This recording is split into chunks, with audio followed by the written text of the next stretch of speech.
Olá, eu sou Samara Calisto, enfermeira. Hoje a gente vai ver um pouco sobre doenças psiquiátricas na gravidez e no puerpério. Porque é muito importante que a gente saiba diagnosticar e intervir no momento certo, ajudando a gestante nesse momento que é tão frágil, de uma fragilidade emocional bem mais acentuada do que durante todo o processo reprodutivo da vida da mulher.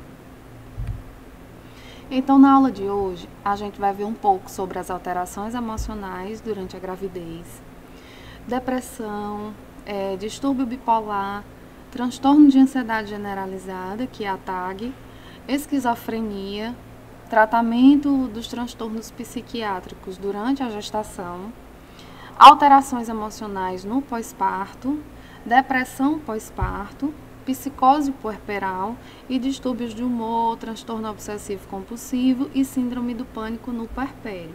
Então, todas essas patologias, nós vamos ver como elas atuam durante a gestação e no pós-parto. As alterações emocionais relacionadas com a gravidez e com o puerpério, elas têm sido descritas há anos. E a gravidez e o parto, elas podem exercer efeitos psicológicos e fisiológicos no corpo e na mente das mulheres. Então, a gente teve a oportunidade de ver em outra aula, durante a aula de enfermagem obstétrica, que durante a gravidez existem muitas alterações hormonais que interferem no comportamento feminino. Então, esses hormônios femininos, eles atuam durante todo o ciclo reprodutivo, todo o período reprodutivo da mulher e também tem uma atuação específica durante a gravidez também. A doença depressiva de maior intensidade é de acordo com o índice de vulnerabilidade genética. Então, digamos que a maioria das mulheres, elas passam por momentos de estresse, momentos que podem propiciar uma situação de estresse emocional. Mas nem todas elas vão reagir da mesma forma, nem todas elas vão adoecer psicologicamente e apenas as que vão sofrer dessas doenças são as que têm maior vulnerabilidade genética, aquelas que já estão mais propensas a sofrer desses distúrbios psiquiátricos. Então, os fatores estressantes, sejam eles genéticos, ambientais, não classificam diretamente, não querem dizer que com certeza ela vai desenvolver essa doença psiquiátrica, apenas se ela tiver mais propensa geneticamente falando. Sabe-se ainda que a presença de ansiedade ou depressão na gestação está associada a sintomas depressivos no puerpério. Então, mulheres gestantes que apresentam esses sintomas durante a gravidez, no puerpério, é importante que a gente atente e faça esse acompanhamento com essas mesmas mulheres, porque existe um risco maior delas apresentarem uma recaída.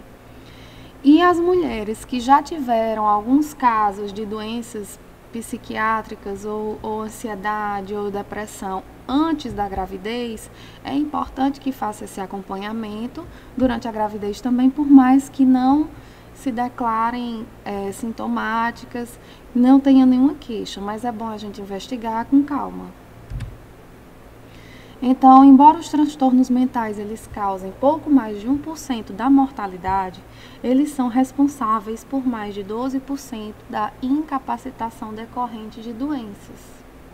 Então, a consequência de uma doença psiquiátrica não tratada adequadamente, ela pode ser de um prejuízo muito grande, tanto para a saúde pública quanto para a vida da mulher. Das 10 principais causas de incapacitação, 5 delas são transtornos psiquiátricos. Dentre eles, temos a depressão, que tem o maior índice entre as doenças psiquiátricas, com 13%. Temos o alcoolismo, 7,1%, esquizofrenia, 4%, transtorno bipolar, 3,3% e o transtorno obsessivo compulsivo, de 2,8%. Então, isso aqui é uma média aproximada para a gente ter uma noção de como essas doenças elas podem influenciar negativamente na vida da mulher. Nas adolescentes, a prevalência é quase 2 vezes mais elevada do que a gestante adulta. Por que que isso acontece? Tanto pela imaturidade em todos os aspectos da adolescente, imaturidade biológica, onde todos os hormônios e toda a fisiologia da mulher durante a adolescência, ela ainda está se encaixando. Ela está deixando de ser criança para ser mulher e ela, com a gravidez, é como se atropelasse esse processo fisiológico, esse processo normal. Então, ela também pode sofrer por conta disso e pode sofrer também pela imaturidade emocional, vamos dizer assim, porque na adolescência tem alguns relacionamentos que não são duradouros ou algumas coisas mais momentâneas que não dão segurança à mulher durante esse período onde elas se sentem tão fragilizadas. A família também pode influenciar negativamente quando não aceitam a gravidez, não dão apoio psicológico adequado e por isso que esses índices podem aumentar, geralmente são mais elevados do que a mulher adulta. Os transtornos psiquiátricos durante a gravidez, eles incluem desde quadros transitórios benignos até situações graves que podem culminar em prejuízos irreparáveis para a gestante e ao recém-nascido. Como nós vimos, a doença psiquiátrica, ela pode causar, ela pode causar incapacidade, ela pode incapacitar a mulher. E pode vir de uma forma bem leve e pode ser mais grave. E isso pode influenciar durante toda a vida da mulher e do bebê. Pode influenciar o relacionamento dos dois. Ela pode, se ela não for tratada adequadamente, quando esse bebê nascer, ela não vai aceitar, ela não vai querer cuidar do bebê. Então, isso vai prejudicar o vínculo do binômio mãe e filho e pode ocasionar alterações de comportamento nessa criança quando ela estiver adolescente ou adulta, porque não teve a atenção adequada durante o período necessário, ok? A maioria dos casos são diagnosticados nem tratados durante a assistência pré-natal. Então, aqui a maioria dos casos não são diagnosticados nem tratados durante a assistência pré-natal. Por quê? Porque a maioria das mulheres, elas não estão preparadas a falar sobre o assunto. E por isso que é um desafio para a gente entender a importância da atenção do enfermeiro, da conversa, da criação de vínculo e confiança para que a gente possa resgatar qualquer tipo de história que possa denunciar algum tipo de maltrato, algum tipo de caminho que nos direcione para descobrir o que essa mulher está passando. Então, é no pré-natal que você vai ter a condição de rastreamento, onde você vai poder fazer anamnese, entrevista adequada, vai conversar com essa mulher, vai saber tudo, tentar entender como está sendo o mundo emocional dessa grávida. Muitas vezes elas não chegam dizendo diretamente o que estão sentindo. Às vezes esses problemas emocionais, eles são somatizados. Elas chegam com queixas de dor de cabeça frequente, dores no braço frequente, ou qualquer lugar do corpo, sem uma causa aparente. Então a gente vai questionar o que é que está acontecendo e vai tentar descobrir o que houve e onde a gente pode ajudar. Então, ao mesmo tempo, vai haver o processo educativo. Como é que vai ser esse processo educativo? Nós vamos orientar a gestante sobre essa fragilidade emocional que ela está passando, vamos explicar a vulnerabilidade que ela está se submetendo a essas doenças psiquiátricas e vamos tentar orientá-la para que ela possa entender e possa conhecer também os sintomas, para relatar quando houver algo que ela não ache anormal do cotidiano dela e assim nos ajudar a fechar o diagnóstico, a investigação.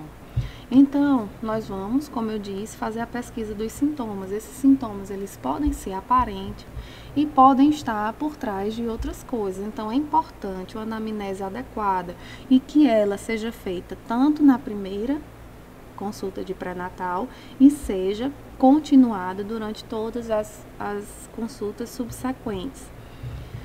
O nosso desafio é administrar o tempo da consulta, porque a gente sabe que na unidade básica nós temos pouco tempo para que isso aconteça. Nós temos poucas oportunidades para isso. Então, sempre que houver, é bom que a gente saiba aproveitar. Então, no momento de uma visita domiciliar, no momento que ela for realizar a vacinação durante a gestação no posto de saúde, conversa, vai perguntando informalmente para questionar como está sendo o cotidiano da gestante. E vamos fazer também a avaliação dos riscos, dos fatores de riscos. Então, a gente vai, como a gente vai conhecer essa gestante, a gente vai saber onde ela mora, com quem ela mora, como é o comportamento do companheiro dela, dos pais dela, caso ela more com os pais ou outro familiar. Então, tudo isso vai ser questionado e investigado. Então, durante a gestação, os principais tipos de transtornos que podem ocorrer são depressão, distúrbio bipolar, transtorno de ansiedade generalizada e esquizofrenia. Então, a gente vai ver um pouco sobre esses quatro transtornos durante a gravidez. Depois disso, a gente vai para a segunda parte, revendo quais são as principais alterações emocionais durante o puerpério, o pós-parto. Então, primeiro a gente começa com a depressão, que é o principal transtorno psiquiátrico. É o mais evidente, o mais comum. E a Organização Mundial de Saúde sugere que ela, se não tratada adequadamente e se não houver os obstáculos necessários para essa continuação de disseminação desse transtorno, ele será o principal transtorno em 2020. A incidência em mulheres é maior do que os homens. Por quê? Tanto pela vulnerabilidade dela, de riscos, a mulher está muito mais vulnerável a sofrer abusos sexuais e do que os homens, principalmente numa idade mais precoce. Um adolescente, ela está muito mais susceptível a esses riscos do que o homem. Então, ela está sujeita a sofrer certos tipos de violência a mais do que os homens. Fora isso, tem a ação hormonal também. A ação hormonal feminina, ela influencia muito o comportamento emocional. Então, durante a gravidez, esses hormônios, eles estão trabalhando a todo vapor. E a incidência de outros transtornos também classifica um risco maior dessa gestante sofrer de depressão. São influenciáveis pela sazonalidade e mudanças, então as mulheres, geralmente têm o trabalho mais informal em relação ao trabalho. O homem, geralmente, tem os horários mais regulares e as mulheres, elas têm os horários mais flexíveis. Em relação à nossa própria profissão da enfermagem, nós somos muito vulneráveis à questão de horários. Ora estamos trabalhando durante o dia, ora à noite, ora fim de semana, ora semana. Então, na nossa profissão, a maioria dos profissionais são também mulheres. Portanto, esse tipo de transtorno também é muito comum na enfermagem. E os sintomas mais comuns são oscilação de apetite e sono, diminuição da libido, ausência de prazer pelas atividades cotidianas. De repente, alguma atividade que a mulher gosta de fazer com muita frequência, já não tem mais vontade nenhuma, nem atração nenhuma por essa atividade. Sentimentos de culpa ou pânico. Por que ela tem sentimento de culpa? Porque a gravidez é um momento onde a mulher está radiante. altamente feliz. Então, ela não está conseguindo. Por quê? Porque ela está com depressão. Mas o fato dela não conseguir não depende só dela. É uma alteração bioquímica e tudo mais. Mas isso, ela pega como se fosse uma culpa. As pessoas cobram que ela tem que estar feliz porque ela está num momento especial e ela não consegue. Então, isso também pode influenciar, pode aumentar esses sintomas da depressão. E também os pensamentos suicidas. Outra curiosidade é que a depressão, em qualquer outro período que não seja a gravidez, ela tem um maior índice de suicídios fora da gravidez. Quando a mulher está gestante e depressiva, ela tem pensamentos suicidas, algumas delas até cometem o suicídio. Porém, esses números são menores.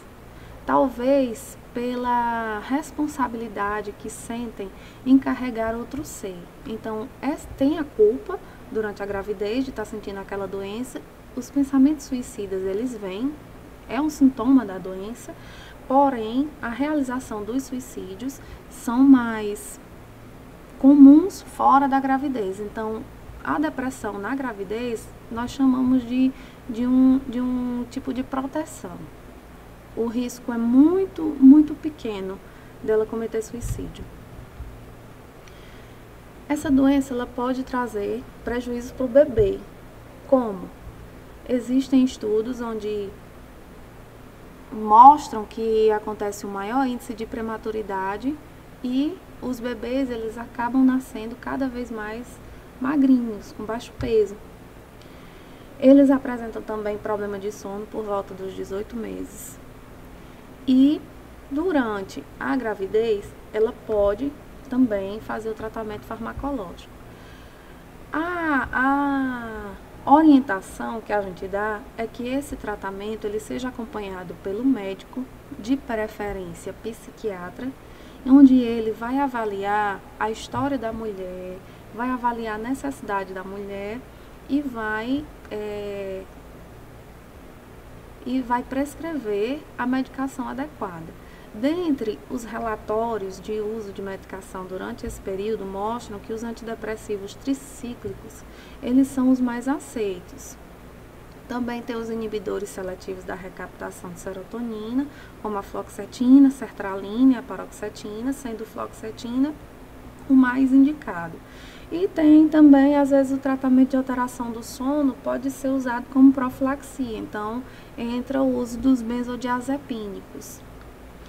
Então, se essa mulher estiver fazendo tratamento farmacológico durante a gravidez, a gente tem que orientar que ela diminua o uso dessas drogas, desses remédios, semanas antes do parto.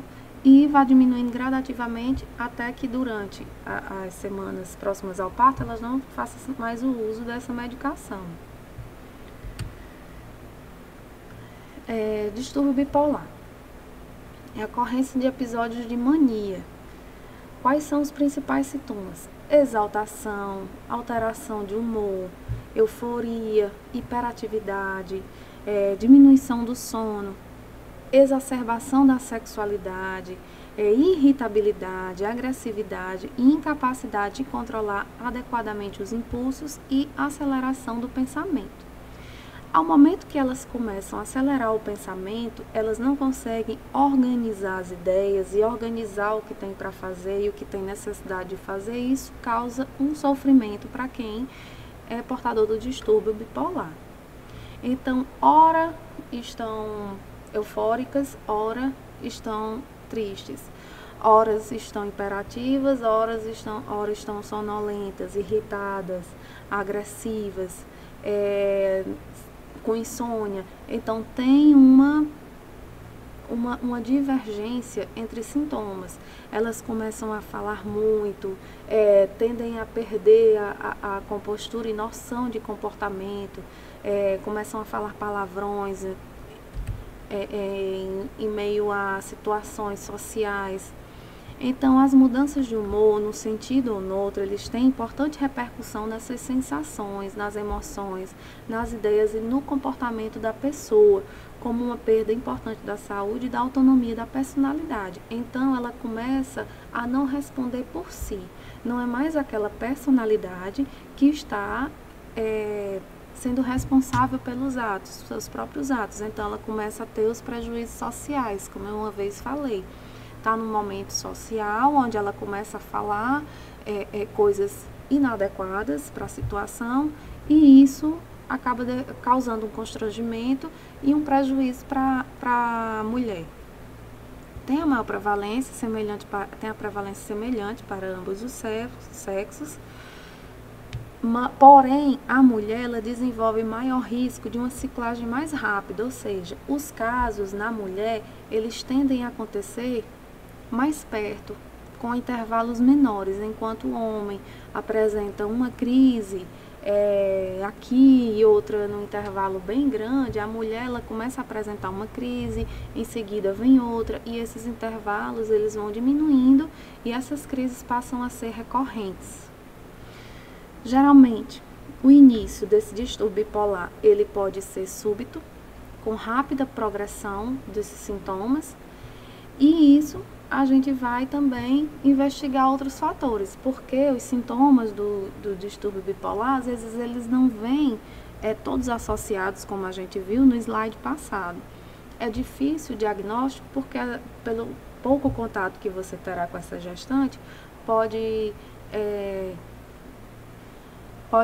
perceber um ou dois sintomas e pode ser confundido como ansiedade, como depressão. Então, a gente tem que investigar como está sendo o cotidiano dessa mulher para ver se ela tem alguma outra patologia, outra complicação, para que seja investigado o distúrbio bipolar e sim tratado.